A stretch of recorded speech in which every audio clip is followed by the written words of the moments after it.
ಉಪಾಧ್ಯಕ್ಷರಾಗಿದ್ದ ಶ್ರೀ ವೀರಣ್ಣ, ಮಾಜಿ ಸಚಿವರುಗಳಾಗಿದ್ದ ವೆಂಕಟರಮಣಪ್ಪ, ರಾಮಚಂದ್ರಗೌಡ, ವಿಧಾನಸಭೆಯ ಮಾಜಿ ಸದಸ್ಯರುಗಳಾಗಿದ್ದ K R Srinivasaiah, H S. Puttaranga, Syed Yasin, B. Srinivasan, H M. Chandrashekarappa, R G. Venkatachalaiah, S. Krishnappa, ರಾಜ್ಯಸಭೆಯ ಮಾಜಿ ಸದಸ್ಯರಾಗಿದ್ದ ಎಚ್. ಹನುಮಂತಪ್ಪ, ಖ್ಯಾತ ಹಿನ್ನೆಲೆಯ ಗಾಯಕರಾಗಿದ್ದ ಶ್ರೀಮತಿ ಎಸ್. ಜಾನಕಿ, ಶ್ರೀಮತಿ ಆಶಾ ಭೋಂಸ್ಲೆ ಮತ್ತು ಮಾಜಿ ಪ್ರಧಾನಮಂತ್ರಿಗಳಾದ ಎಚ್. ಡಿ. ದೇವೇಗೌಡರ ಧರ್ಮಪತ್ನಿ ಶ್ರೀಮತಿ ಚೆನ್ನಮ್ಮ ಅವರುಗಳು ನಿಧನ ಹೊಂದಿರುವುದನ್ನು ಈ ಸದನಕ್ಕೆ ಅತ್ಯಂತ ವಿಷಾದದಿಂದ ತಿಳಿಸ ಬಯಸುತ್ತೇನೆ.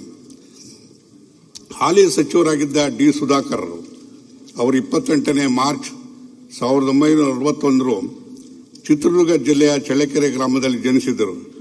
ಬಿಕಾಂ ಪದವೀಧರರಾಗಿದ್ದ ಶ್ರೀಯುತರು ವೃತ್ತಿಯಲ್ಲಿ ಉದ್ಯಮಿಯಾಗಿದ್ದರು. ಸಹಕಾರ ಕ್ಷೇತ್ರದ ಮೂಲಕ ಜನಸೇವೆ ಆರಂಭಿಸಿದ ಶ್ರೀಯುತರು ಕಳೆದ 2 ದಶಕಗಳ ಕಾಲ ಚಿತ್ರದುರ್ಗದ ಡಿಸಿಸಿ ಬ್ಯಾಂಕಿನ ಅಧ್ಯಕ್ಷರಾಗಿ ಸೇವೆ ಸಲ್ಲಿಸಿದರು. 2004ರಲ್ಲಿ ಚಳ್ಳಕೆರೆ ವಿಧಾನಸಭಾ ಕ್ಷೇತ್ರದಿಂದ ಮೊದಲನೇ ಬಾರಿಗೆ 12ನೇ ವಿಧಾನಸಭೆಯ ಪ್ರವೇಶಿಸಿದ್ದ ಶ್ರೀಯುತರು ನಂತರ ಹಿರಿಯೂರು ವಿಧಾನಸಭಾ ಕ್ಷೇತ್ರದಿಂದ 13, 14 ಮತ್ತು 16ನೇ ವಿಧಾನಸಭೆಗೆ ಆಯ್ಕೆಯಾಗಿದ್ದರು. ಭದ್ರಾ ಮೇಲ್ದಂಡೆ ಯೋಜನೆಗೆ ಸಾಕಷ್ಟು ಹೋರಾಟ ನಡೆಸಿದ್ದ ಶ್ರೀಯುತರು ಕಿಯೋನೆಕ್ಸ್ನ ಅಧ್ಯಕ್ಷರಾಗಿ ಕಾರ್ಯನಿರ್ವಹಿಸಿದರು. ಸಮಾಜ ಕಲ್ಯಾಣ ಮತ್ತು ಮುಜರಾಯಿ ಯೋಜನೆಯ ಕಾರ್ಯಕ್ರಮ ಸಂಯೋಜನೆ ಮತ್ತು ಸಾಂಖ್ಯಿಕ ಸಚಿವರಾಗಿ ಸೇವೆ ಸಲ್ಲಿಸಿದ್ದ ಶ್ರೀಯುತರು ಎಲ್ಲರನ್ನೂ ವಿಶ್ವಾಸಕ್ಕೆ ತೆಗೆದುಕೊಳ್ಳುವ ಡೈನಮಿಕ್ ಗುಣವನ್ನು ಹೊಂದಿದ್ದರು. ಈ ಗುಣವೇ ಅವರನ್ನು ಅಜಾಶತ್ರುವನ್ನಾಗಿ ನಾಯಕವನ್ನು ರೂಪಿಸಿತು. ಕೊಡುಗೈ ದಾನಿ ಎಂದೇ ಪ್ರಸಿದ್ಧರಾಗಿದ್ದ ಹಿರಿಯ ರಾಜಕಾರಣಿ ಡಿ. ಸುಧಾಕರ್ ಅವರು ದಿನಾಂಕ 10/5/26 ನಿಧನ ಹೊಂದಿರುತ್ತಾರೆ. ವಿಧಾನಸಭೆಯ ಮಾಜಿ ಉಪಾಧ್ಯಕ್ಷರು ಹಾಗೂ ಮಾಜಿ ಸಚಿವರಾಗಿದ್ದ ಸಿ. ವೀರಣ್ಣ ಅವರು ದಿನಾಂಕ 23/4/1941 ತುಮಕೂರು ಜಿಲ್ಲೆಯ ಕೊರಟಗೆರೆಯಲ್ಲಿ ಜನಿಸಿದರು. BA, BL ಪದವೀಧರರಾಗಿದ್ದ ಶ್ರೀಯುತರು ವೃತ್ತಿಯಲ್ಲಿ ವಕೀಲರಾಗಿದ್ದರು. 1972ರಲ್ಲಿ ರಾಜಕೀಯ ಪ್ರವೇಶಿಸಿದ ಶ್ರೀಯುತರು 1983ರಲ್ಲಿ ಕೊರಟಗೆರೆ ಕ್ಷೇತ್ರದಿಂದ ಪ್ರಥಮ ಬಾರಿಗೆ 7ನೇ ವಿಧಾನಸಭೆಗೆ ಆಯ್ಕೆಯಾಗಿ ನಂತರ ಅದೇ ಕ್ಷೇತ್ರದಿಂದ 8ನೇ ವಿಧಾನಸಭೆಗೆ ಪುನರ್ ಆಯ್ಕೆಯಾಗಿದ್ದರು. ಸಣ್ಣ ಉಳಿತಾಯ, ಲಾಟರಿ, ಬಂದಿಖಾನೆ ಮತ್ತು ವಾಣಿಜ್ಯ ಮತ್ತು ಕೈಗಾರಿಕೆ ಸಾರಿಗೆ ಸಚಿವರಾಗಿ ಕಾರ್ಯನಿರ್ವಹಿಸಿದ್ದ ಶ್ರೀಯುತರು ಸಣ್ಣ ಉಳಿತಾಯ ಖಾತೆ ಸಚಿವರಾಗಿದ್ದ ಅವಧಿಯಲ್ಲಿ ಇಲಾಖೆಗೆ ಹೊಸ ಸ್ಪರ್ಶ ನೀಡಿ ಜನರಿಗೆ ಉಳಿತಾಯ ಬಗ್ಗೆ ಜಾಗೃತಿ ಮೂಡಿಸಿ ಹಲವು ಕಾರ್ಯಕ್ರಮಗಳನ್ನು ಹಮ್ಮಿಕೊಳ್ಳುವ ಮೂಲಕ ರಾಜ್ಯವು ಸಣ್ಣ ಉಳಿತಾಯ ಸಂಗ್ರಹಣೆಯಲ್ಲಿ ದೇಶದಲ್ಲೇ ಮೊದಲ ಸ್ಥಾನ ಗಳಿಸಲು ಕಾರಣೀಭೂತರಾಗಿದ್ದರು. ಆಡಳಿತಾತ್ಮಕ ದಕ್ಷತೆ, ಪ್ರಾಮಾಣಿಕತೆ, ಅಭಿವೃದ್ಧಿಪರ ಚಿಂತನೆಗಾಗಿ ಶ್ರಮಿಸಿದ್ದ ಹಿರಿಯ ರಾಜಕಾರಣಿ ಸಿ. ವೀರಣ್ಣ ಅವರು 24/7/26 ನಿಧನ ಹೊಂದಿರುತ್ತಾರೆ. ಮಾಜಿ ಸಚಿವರಾದ ಶ್ರೀ ವೆಂಕಟರಮಣಪ್ಪ ಅವರು 16/3/1946 ತುಮಕೂರು ಜಿಲ್ಲೆಯ ಪಾವಗಡ ತಾಲೂಕಿನಲ್ಲಿ ಹನುಮಂತನಹಳ್ಳಿ ಗ್ರಾಮದಲ್ಲಿ ಜನಿಸಿದ್ದು ವೃತ್ತಿಯಲ್ಲಿ ಶಿಕ್ಷಕರಾಗಿದ್ದರು. 1984ರಲ್ಲಿ ಪನ್ನಸಮುದ್ರ ಮಂಡಲ ಪಂಚಾಯಿತಿ ಸದಸ್ಯರಾಗಿ ರಾಜಕೀಯ ಪ್ರವೇಶಿಸಿದ ಶ್ರೀಯುತರು VSSN ಅಧ್ಯಕ್ಷರಾಗಿಯೂ ಸೇವಲಿಸಿದ್ದರು. 1989ರಲ್ಲಿ ಪ್ರಥಮ ಬಾರಿಗೆ ಪಾವಗಡ ಕ್ಷೇತ್ರದಿಂದ 9ನೇ ವಿಧಾನಸಭೆಗೆ ಆಯ್ಕೆಯಾಗಿದ್ದ ಶ್ರೀಯುತರು ನಂತರ 11, 13 ಮತ್ತು 15ನೇ ವಿಧಾನಸಭೆಗೆ ಅದೇ ಕ್ಷೇತ್ರದಿಂದ ಆಯ್ಕೆಯಾಗಿದ್ದರು. ಸಣ್ಣ ಕೈಗಾರಿಕೆ ಹಾಗೂ ರೇಷ್ಮೆ, ಚೌಳಿ ಮತ್ತು ಕಾರ್ಮಿಕ ಸಚಿವರಾಗಿ ಶ್ರೀಯುತರು ಸೇವೆ ಸಲ್ಲಿಸಿದ್ದರು. ಪಾವಗಡ ಪಟ್ಟಣಕ್ಕೆ ಕುಡಿಯುವ ನೀರು ಕಲ್ಪಿಸಲು ನಾಗಲಮಡಿಕೆ, ಉತ್ತರ ಪಿನಾಕಿನಿ ನದಿಗೆ ಅಡ್ಡವಾಗಿ ಚೆಕ್ ಡ್ಯಾಂ ನಿರ್ಮಿಸಿದ್ದ ಶ್ರೀಯುತರು ಪಾವಗಡದಲ್ಲಿ ನೀರಿನ ಹಾಹಾಕಾರವನ್ನು ಹೋಗಲಾಡಿಸಿದ ಭಗೀರಥ ಎಂದು ಜನಪ್ರಿಯರಾಗಿದ್ದರು. ಸಣ್ಣ ಕೈಗಾರಿಕಾ ಸಚಿವರಾಗಿದ್ದ ಅವಧಿಯಲ್ಲಿ ಪಾವಗಡ ಪಟ್ಟಣ ಸಮೀಪ ಕೈಗಾರಿಕಾ ಪಾರ್ಕ್ ನಿರ್ಮಾಣ ಮಾಡಲು ಕಾರಣಕರ್ತರಾಗಿದ್ದರು. ಶ್ರೀಯುತರು ತುಮಕೂರು ಮತ್ತು ರಾಯದುರ್ಗ ರೈಲು ಯೋಜನೆಯಲ್ಲಿ ಅನುಷ್ಠಾನದಲ್ಲಿ ಪ್ರಮುಖ ಪಾತ್ರ ವಹಿಸಿದರು. ಕೃಷಿ ನನ್ನ ವೃತ್ತಿ, ರಾಜಕೀಯ ನನ್ನ ಪ್ರವೃತ್ತಿ ಎಂಬುದು ಅವರ ಧ್ಯೇಯವಾಕ್ಯವಾಗಿತ್ತು. ಶೋಷಿತ ವರ್ಗಗಳ ದನಿಯಾಗಿದ್ದ, ಗಡಿನಾಡಿನ ಹಿತರಕ್ಷಕರಾಗಿದ್ದ ಧೀಮಂತ ರಾಜಕಾರಣಿ ವೆಂಕಟರಮಣಪ್ಪ ಅವರು ದಿನಾಂಕ 20/5/2020 ನಿಧನ ಹೊಂದಿರುತ್ತಾರೆ. ಮಾಜಿ ಸಚಿವರಾದ ರಾಮಚಂದ್ರಗೌಡ ಅವರವರು ದಿನಾಂಕ 13/12/38 ಕುಣಿಗಲ್ ತಾಲೂಕಿನ ತಿಪ್ಪೂರು ಗ್ರಾಮದಲ್ಲಿ ಜನಿಸಿದರು. BSc BE ಪದವೀಧರರಾಗಿದ್ದ ಶ್ರೀಯುತರು ವೃತ್ತಿಯಲ್ಲಿ ಕೃಷಿಕರಾಗಿದ್ದರು.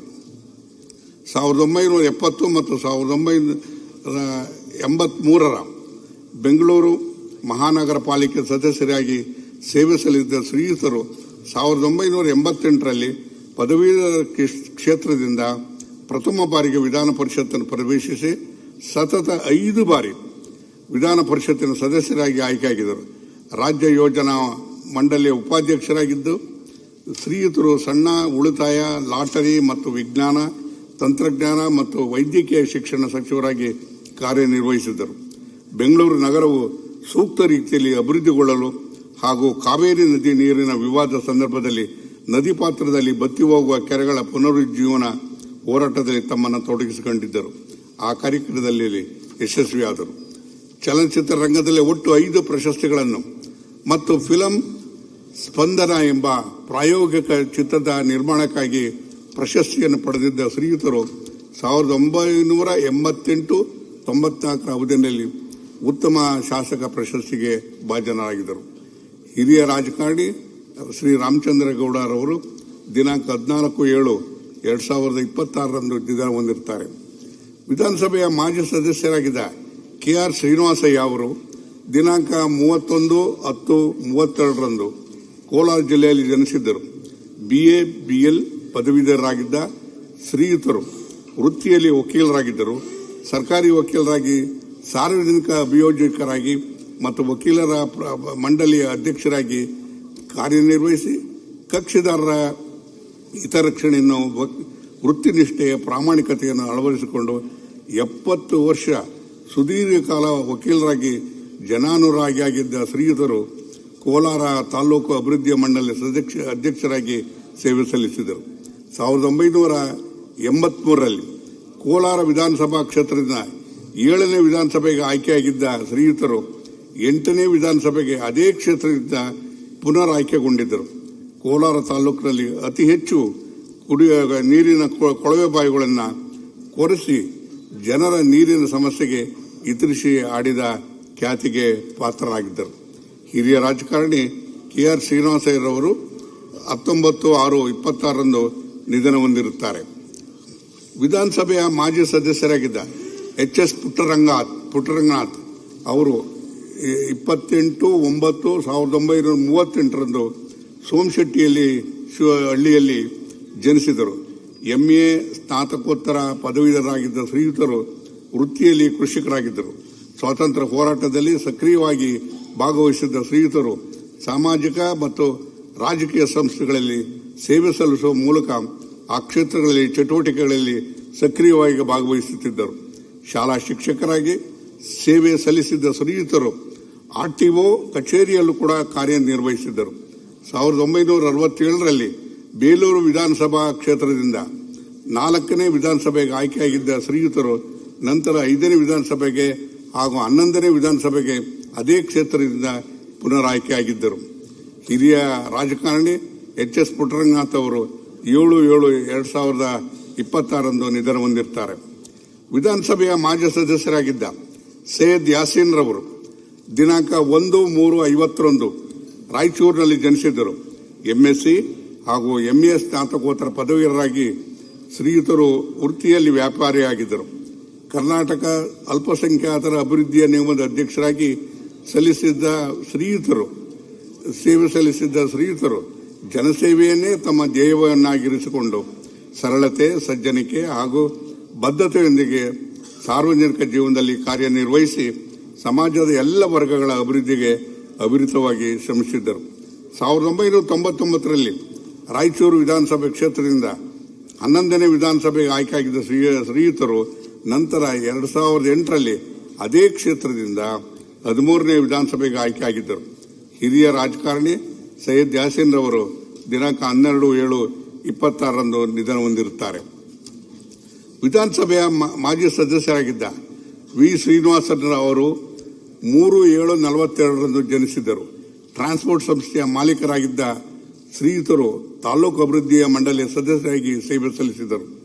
1983ರಲ್ಲಿ ಯಲಹಂಕ ವಿಧಾನಸಭಾ ಕ್ಷೇತ್ರದಿಂದ 7ನೇ ವಿಧಾನಸಭೆಗೆ ಆಯ್ಕೆಯಾಗಿದ್ದ ಶ್ರೀಯುತರು ಸರಳತೆಗೆ ಹೆಸರುವಾಸಿಯಾಗಿದ್ದರು. ಸಜ್ಜನ ರಾಜಕಾರಣಿ ವಿ ಶ್ರೀನಿವಾಸನ್ ಅವರು ದಿನಾಂಕ 21/5/26ರಂದು ನಿಧನ ಹೊಂದಿರುತ್ತಾರೆ. ವಿಧಾನಸಭೆಯ ಮಾಜಿ ಸದಸ್ಯರಾಗಿದ್ದ ಎಚ್. ಎಂ. ಚಂದ್ರಶೇಖರಪ್ಪ ಅವರು 8/1/48ರಂದು ಶಿವಮೊಗ್ಗ ಜಿಲ್ಲೆಯಲ್ಲಿ ಜನಿಸಿದರು. BA ಪದವೀಧರರಾಗಿದ್ದ ಶ್ರೀಯುತರು ವೃತ್ತಿಯಲ್ಲಿ ಕೃಷಿಕರಾಗಿದ್ದರು. ಸಮಾಜ ಸೇವೆಯಲ್ಲಿ ಅಪಾರ ಆಸಕ್ತಿ ಹೊಂದಿದ್ದ ಶ್ರೀಯುತರು 1982-84ರ ಶಿವಮೊಗ್ಗ ನಗರಸಭೆಯ ಅಧ್ಯಕ್ಷರಾಗಿ ಸೇವೆ ಸಲ್ಲಿಸಿದರು. 1999ರಲ್ಲಿ ಶಿವಮೊಗ್ಗ ಕ್ಷೇತ್ರದಿಂದ 11ನೇ ವಿಧಾನಸಭೆಗೆ ಆಯ್ಕೆಯಾಗಿದ್ದರು. ಹಿರಿಯ ರಾಜಕಾರಣಿ ಶ್ರೀ ಎಚ್. ಎಂ. ಚಂದ್ರಶೇಖರಪ್ಪ ಅವರು 26/7/26ರಂದು ನಿಧನ ಹೊಂದಿರುತ್ತಾರೆ.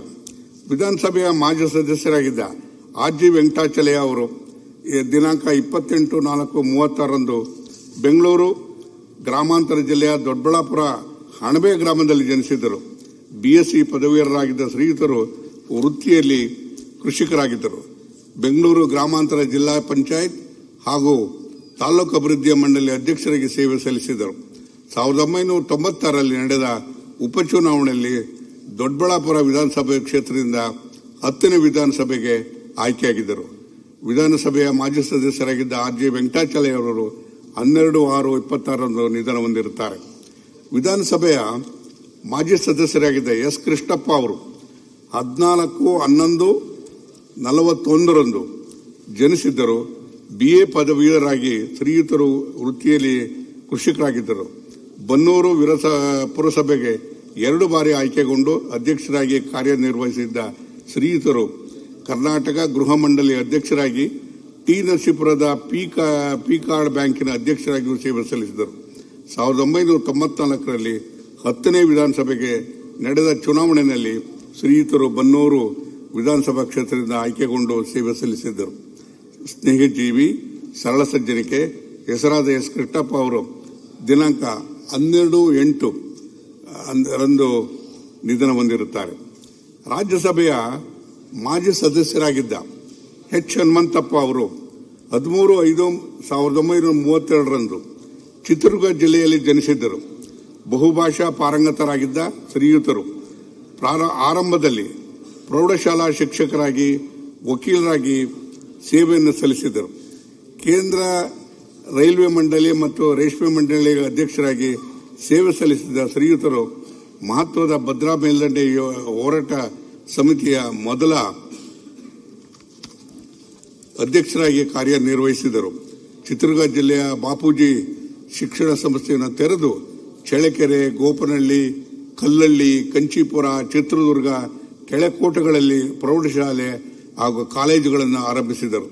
1982ರಿಂದ 2000ರವರೆಗೆ ಸತತವಾಗಿ 3 ಅವಧಿಗೆ ರಾಜ್ಯಸಭಾ ಸದಸ್ಯರಾಗಿ ಆಯ್ಕೆಯಾಗಿದ್ದರು. ರಾಜ್ಯ ಯೋಜನಾ ಮಂಡಳಿ ಉಪಾಧ್ಯಕ್ಷರಾಗಿ ಹಾಗೂ ರಾಷ್ಟ್ರೀಯ SC/ST ಆಯೋಗದ ಅಧ್ಯಕ್ಷರಾಗಿಯೂ ಸೇವೆ ಸಲ್ಲಿಸಿದರು. ರಾಜ್ಯಸಭೆಯ ಮಾಜಿ ಸದಸ್ಯ ಹಿರಿಯ ರಾಜಕಾರಣಿ ಹನುಮಂತಪ್ಪರವರು ದಿನಾಂಕ 12/7/26ರಂದು ನಿಧನ ಹೊಂದಿರುತ್ತಾರೆ. ಖ್ಯಾತ ಹಿನ್ನೆಲೆ ಗಾಯಕಿ ಶ್ರೀಮತಿ ಎಸ್. ಜಾನಕಿ ಅವರು ದಿನಾಂಕ 23/4/1938ರಂದು ಆಂಧ್ರಪ್ರದೇಶದ ಗುಂಟೂರು ಜಿಲ್ಲೆಯಲ್ಲಿ ರೇಪಲ್ಲಿ ಗ್ರಾಮದಲ್ಲಿ ಜನಿಸಿದ್ದರು. ನಾದಸ್ವರಂ ವಿದ್ವಾನ್ ಪೈದಿಸ್ವಾಮಿ ಅವರಿಂದ ಸಂಗೀತ ಮೂಲಭೂತ ಅಂಶಗಳನ್ನು ಕಲಿತಿದ್ದ ಅವರು ಶಾಸ್ತ್ರೀಯ ಸಂಗೀತದಲ್ಲಿ ಯಾವುದೇ ಔಪಚಾರಿಕ ತರಬೇತಿಯನ್ನು ಪಡೆದಿದ್ದರೂ ಸಹ ತಮ್ಮ ಸಹಜ ಪ್ರತಿಭೆ, ಕಠಿಣ ಪರಿಶ್ರಮ ಮತ್ತು ಸಂಗೀತದ ಮೇಲಿನ ಅಪಾರ ಪ್ರೀತಿಯಿಂದಾಗಿ ಭಾರತ ಚಿತ್ರರಂಗದಲ್ಲಿ ಅತ್ಯುನ್ನತ ಸ್ಥಾನಕ್ಕೇರಿದ್ದರು. ತಮ್ಮ 9ನೇ ವಯಸ್ಸಿನಲ್ಲಿ ವೇದಿಕೆಯ ಮೇಲೆ ಪ್ರದರ್ಶನ ನೀಡಲು ಮೊದಲ ಅವಕಾಶ ಪಡೆದಿದ್ದ ಅವರು 19ನೇ ವಯಸ್ಸಿನ ವಿಧಿಯನ್ ವಿಲಾಯಟ್ಟು ತಮಿಳು ಚಿತ್ರಕ್ಕೆ ಗಾಯನ ಮಾಡುವ ಮೂಲಕ ವೃತ್ತಿ ಜೀವನವನ್ನು ಪ್ರಾರಂಭಿಸಿದರು. ಶ್ರೀಮತಿ ಜಾನಕಿರವರ ಮಾತೃಭಾಷೆ ತೆಲುಗು ಆಗಿದ್ದರೂ ಸಹ ಕನ್ನಡ, ತೆಲುಗು, ತಮಿಳು, ಮಲಯಾಳಂ, ಹಿಂದಿ, ಕೊಂಕಣಿ, ಒಡಿಯಾ, ತುಳು, ಉರ್ದು, ಪಂಜಾಬಿ ಮತ್ತು ಬಂಗಾಳಿ ಸೇರಿದಂತೆ ಭಾರತದ ಸುಮಾರು 20 ಭಾಷೆಗಳಲ್ಲಿ ಹಾಡುಗಳನ್ನು ಹಾಡಿದ್ದಾರೆ. ಸುಮಾರು 60 ವರ್ಷಗಳ ಕಾಲ ಸಂಗೀತ ಕ್ಷೇತ್ರದಲ್ಲಿ ಸಕ್ರಿಯರಾಗಿದ್ದ ಅವರು ಚಲನಚಿತ್ರಗಳು, ಆಲ್ಬಂಗಳು, ದೂರದರ್ಶನ ಮತ್ತು ರೇಡಿಯೋಗಳಲ್ಲಿ 48,000ಕ್ಕೂ ಹೆಚ್ಚು ಹಾಡುಗಳನ್ನು ಹಾಡಿ ರೆಕಾರ್ಡ್ ಮಾಡಿದ್ದಾರೆ. ಶ್ರೀಮತಿ ಜಾನಕಿರವರು ಅವರು ಭಾರತದ ಅತ್ಯಂತ ಬಹುಮುಖ ಪ್ರತಿಭೆಯ ಗಾಯಕರಲ್ಲಿ ಒಬ್ಬರಾಗಿದ್ದು, ಕರ್ನಾಟಕ ಸರ್ಕಾರದಿಂದ ರಾಜ್ಯೋತ್ಸವ ಪ್ರಶಸ್ತಿ, 4 ರಾಷ್ಟ್ರೀಯ ಚಲನ ಪ್ರಶಸ್ತಿಗಳು ಮತ್ತು 33 ವಿವಿಧ ರಾಜ್ಯ ಚಲನಚಿತ್ರ ಪ್ರಶಸ್ತಿಗಳು ಸೇರಿದಂತೆ ಮತ್ತು ಹಲವಾರು ಪ್ರಶಸ್ತಿಗಳಿಗೆ ಭಾಜನರಾಗಿದ್ದರು. ಮೈಸೂರು ವಿಶ್ವವಿದ್ಯಾನಿಲಯವು ಶ್ರೀಮತಿ ಎಸ್ ಜಾನಕಿ ಅವರಿಗೆ ಗೌರವ ಡಾಕ್ಟರೇಟ್ ನೀಡಿ ಗೌರವಿಸಿತು. ದಕ್ಷಿಣ ಭಾರತ ಗಾನ ಕೋಗಿಲೆ, ಸ್ವರ ಸಾಮ್ರಾಜ್ಞಿ, ಖ್ಯಾತ ಹಿನ್ನೆಲೆಯ ಗಾಯಕಿ ಶ್ರೀಮತಿ ಎಸ್ ಜಾನಕಿ ಅವರು 11/7/26 ನಿಧನ ಹೊಂದಿರುತ್ತಾರೆ. ಖ್ಯಾತ ಹಿನ್ನೆಲೆ ಗಾಯಕಿ ಶ್ರೀಮತಿ ಆಶಾ ಭೋಸ್ಲೆರವರು ದಿನಾಂಕ 8 ಸೆಪ್ಟೆಂಬರ್ 1933 ಮಹಾರಾಷ್ಟ್ರದ ರಾಜ್ಯದ ಸಾಂಗ್ಲಿಯಲ್ಲಿ ಜನಿಸಿದರು. ಖ್ಯಾತ ಗಾಯಕಿ ಶ್ರೀಮತಿ ಲತಾ ಮಂಗೇಶ್ಕರ್ ಅವರ ಸಹೋದರಿಯಾಗಿದ್ದ ಅವರು 1943 ಮರುಬಲ್ ಎಂಬ ಮರಾಠಿ ಚಿತ್ರಕ್ಕೆ, 1948 ಚುನಾರಿಯಾ ಎಂಬ ಹಿಂದಿ ಚಿತ್ರಕ್ಕೆ ಹಾಡುವುದರೊಂದಿಗೆ ವೃತ್ತಿ ಜೀವನ ಪ್ರಾರಂಭಿಸಿದರು. ಭಾರತದಲ್ಲಿ ಅತ್ಯಂತ ಪ್ರಸಿದ್ಧ ಮತ್ತು ಅತ್ಯುನ್ನತ ಮನ್ನಣೆಯನ್ನು ಪಡೆದ ಹಿನ್ನೆಲೆ ಗಾಯಕರಲ್ಲಿ ಒಬ್ಬರಾಗಿ ಗುರುತಿಸಿಕೊಂಡಿದ್ದ ಅವರು ಚಲನಚಿತ್ರ, ಸಂಗೀತ, ಪಾಪ್, ಜಗಲ್, ಭಜನೆಗಳು, ಸಾಂಪ್ರದಾಯಿಕ ಭಾರತೀಯ ಶಾಸ್ತ್ರೀಯ ಸಂಗೀತ, ಜಾನಪದ ಹಾಡುಗಳು, ಕವ್ವಾಲಿಗಳು, ರವೀಂದ್ರ ಸಂಗೀತಗಳು, ನಜರಲ್ ಗೀತೆಗಳು, ಅಸ್ಸಾಮಿ, ಹಿಂದಿ, ಉರ್ದು, ತೆಲುಗು, ಕನ್ನಡ, ಮರಾಠಿ, ಬೆಂಗಾಲಿ, ಗುಜರಾತಿ, ಪಂಜಾಬಿ, ತಮಿಳು, ಇಂಗ್ಲಿಷ್, ರಷ್ಯನ್ ಸೇರಿದಂತೆ 20 ಭಾಷೆಗಳಲ್ಲಿ 12,000ಕ್ಕೂ ಹೆಚ್ಚು ಹಾಡುಗಳನ್ನು ಹಾಡಿದರು. 2009 ವರ್ಲ್ಡ್ ರೆಕಾರ್ಡ್ಸ್ ಅಕಾಡೆಮಿಗೆ ಪ್ರಪಂಚದಲ್ಲಿ ಅತ್ಯಂತ ಹೆಚ್ಚಿನ ಹಾಡುಗಳನ್ನು ರೆಕಾರ್ಡಿಂಗ್ ಮಾಡಿದ ಕಲಾವಿದೆ ಎಂದು ಅವರನ್ನು ಗೌರವಿಸುವುದಾಗಿತ್ತು.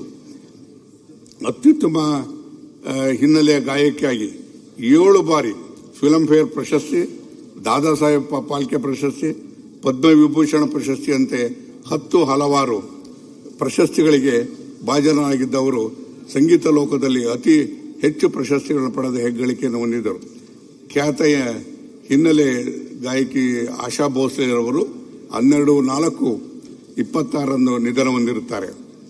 ದೇಶದ ಮಾಜಿ ಪ್ರಧಾನಮಂತ್ರಿಗಳಾದ HD ದೇವೇಗೌಡರ ಧರ್ಮಪತ್ನಿ ಶ್ರೀಮತಿ ಚೆನ್ನಮ್ಮ ಅವರು 1937 ಹಾಸನ ತಾಲೂಕಿಗೆ ಮುತ್ತಿಗೆ ಹಿರೇಹಳ್ಳಿನಲ್ಲಿ ಜನಿಸಿದ್ದರು. ಸ್ವಾತಂತ್ರ್ಯ ಪೂರ್ವದಲ್ಲಿ ತಮ್ಮ ಹುಟ್ಟಿನ ಪ್ರಾಥಮಿಕ ಶಿಕ್ಷಣವನ್ನು ಮತ್ತು ಹೊಳೆನರಸೀಪುರ ತಾಲೂಕಿನಲ್ಲಿ ಹಳೇಕೋಟೆಯಲ್ಲಿ ಮಾಧ್ಯಮ ಶಿಕ್ಷಣವನ್ನು ಪೂರೈಸಿದ್ದರು. ಶ್ರೀಮತಿ ಚೆನ್ನಮ್ಮ ಅವರು ಶ್ರೀ ದೇವೇಗೌಡರೊಂದಿಗೆ ವೈವಾಹಿಕ ಜೀವನಕ್ಕೆ ಕಾಲಿಟ್ಟ ದಿನಗಳಿಂದಲೂ ಅವರ ಬೆಳವಣಿಗೆ ಬೆನ್ನೆಲುಬಾಗಿ ನಿಂತಿದ್ದರು.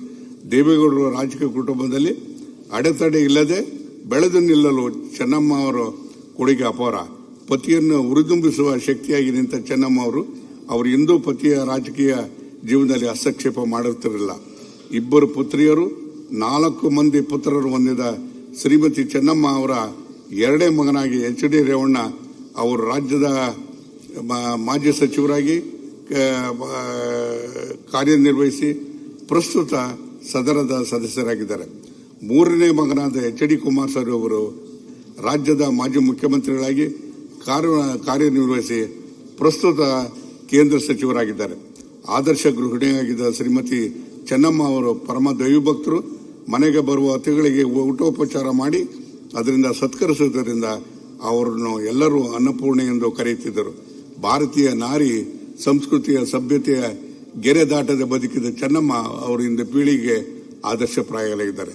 ಶ್ರೀಮತಿ ಚೆನ್ನಮ್ಮ ಅವರು 18/7/26 ನಿಧನ ಹೊಂದಿರುತ್ತಾರೆ. ಮಾನ್ಯ ಸದಸ್ಯರು, ಒಂದು